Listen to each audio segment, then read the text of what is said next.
More than 200 million people have Twitter accounts these days. Social media is a big part of our everyday life.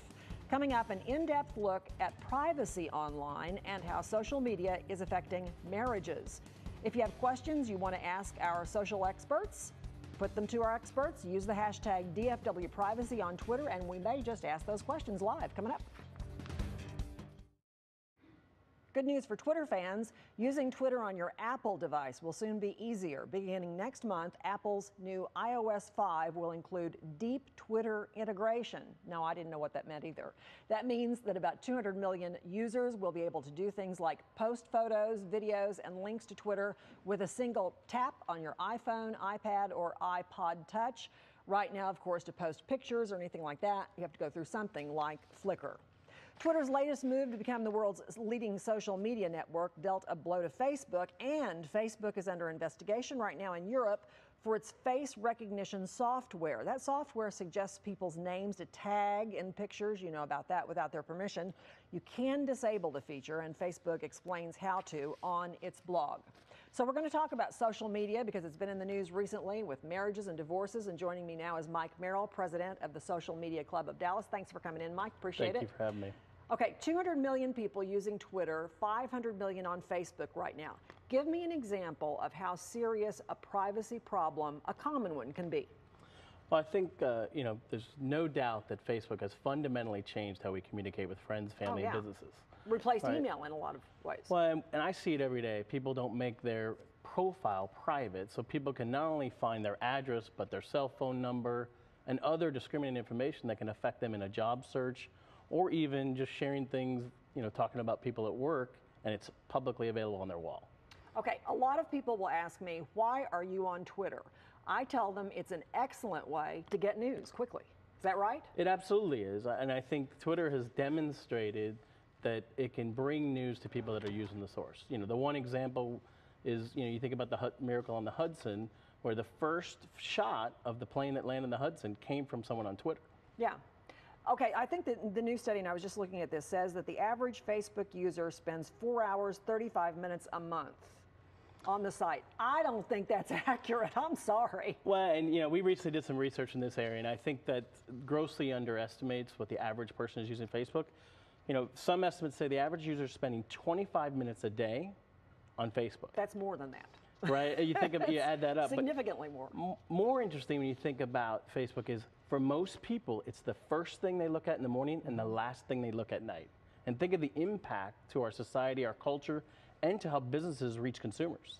I have to tell you, the first thing I do when I get up is go to Twitter and Facebook and look at the feeds. And again, largely because I want to know what's going on. And if there's something going on in the area, there are so many businesses now that are on both of those, I'm going to find out very quickly. Absolutely. And all the important news will rise to the top, right? It'll get shared from your network.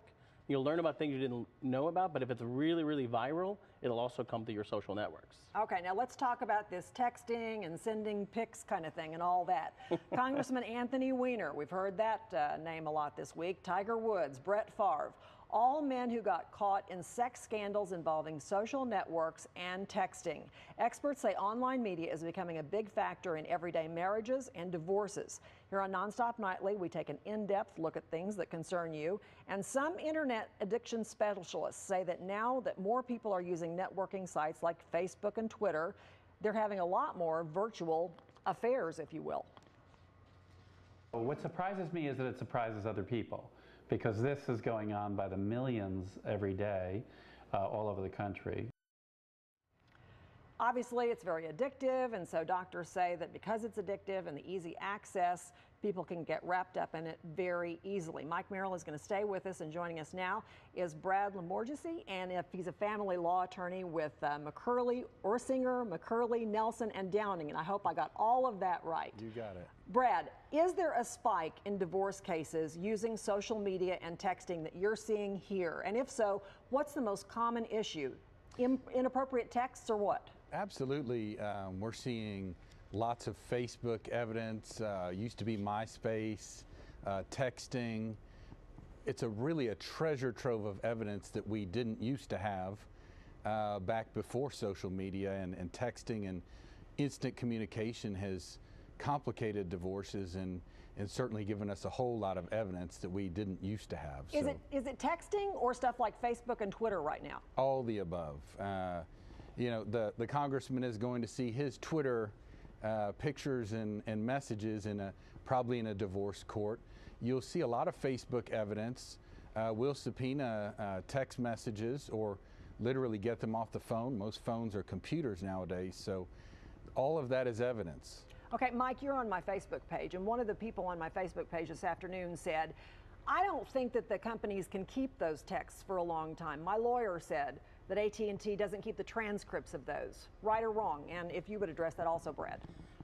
Yeah, I mean, I think the truth is in the pudding, and we have to talk to carriers to find out, but I think some of those have been subpoenaed for case law, so I think, you know, refer to Brad for his thoughts on this. How long can they keep them, Brad? The companies tend to keep them for a very short period of time, but now phones are really like computers where you can go back and get things that are erased. So there's companies devoted to that help us get that information literally right off the phone. And Brad, you were telling me earlier that technology has so far outpaced the law that an online affair is not considered adultery, right? An online affair is not adultery. It's the sort of the old-fashioned personal relationship. So it's a little strange that, you know, the law is very slow and technology is very fast. It just has not caught up. But you know, it's not going to be viewed as good by a court or a judge. So. Okay, Mike, you're the president of the Social Media Club of Dallas. So there's a lot of people who are very involved in social media in that, obviously.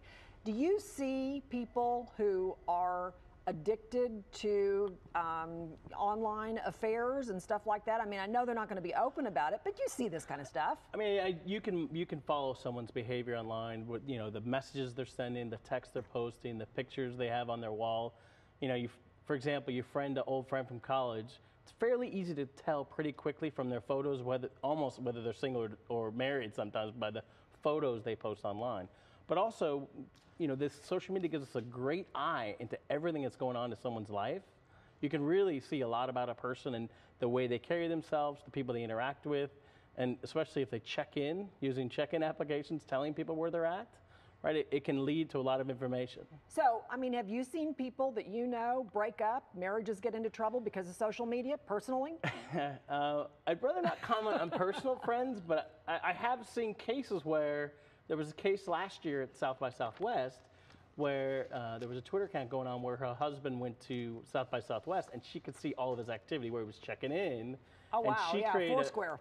She created a Twitter account. It's like, you know, saying my husband's at South by Southwest and I'm stuck here with taking care of the kids. Wow. And so every check-in she would comment on. Okay, Brad, is there a way to protect your information if you don't want it used eventually in, say, a divorce? It's very difficult. You know, people can make their profiles non-public. You know, to that last question, we've actually seen there are online websites that are devoted to people having affairs, that it's encouraged, which is bizarre, but it's nowadays. But it's very hard to protect that information because it's somewhere out there in cyberspace, and we're going to get it. All right. I guess because I expect everything that all my stuff is public, and I just figure whatever I put on Twitter or Facebook or anything else, anybody can get it anytime they want. That's right. I think that might be a good way to look at it. So anyway, thanks a lot, Brad and Mike. Appreciate you coming in. Appreciate you sharing your thoughts tonight.